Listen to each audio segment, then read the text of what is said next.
The world is going through an unprecedented period of uncertainty caused by geopolitical strife, fragmentation, muscular, industrial and trade policies, and financial volatility. Within this, bystander nations like India and developing nations are suffering because of global policy, global spillovers. This conference is all about how to forge pathways out of this uncertainty into a newer world where there is more stability and possibly more prosperity for all countries.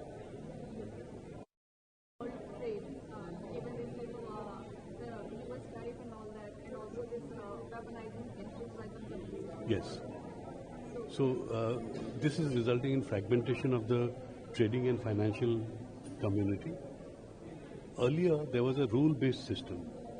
For instance, the IMF, World Bank set rules for monetary and fiscal policy. That is getting distorted. And so the world is adapting to these changes. We don't know where it will take us, but the feeling is that we will now enter into a multipolar world, not a unipolar world. Sir, are we looking to the east because we are both looking to the west? Are we changing our... Not really. The fact of the matter is that Asia is the world's center of gravity now. Nearly 2/3 of world growth is emanating from Asia.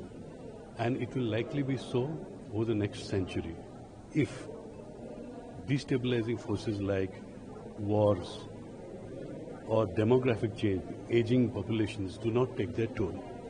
So it is only fit that India, the youngest nation in the world and the largest, should look towards Asia where it has traditional ties, same kind of communities which emphasize kinship rather than nuclear families, same values, same savings, high saving societies. That is why India is looking east. Also, India has trade ties with ASEAN and with other nations here in bilateral form. So it is only right that India looks east at this time.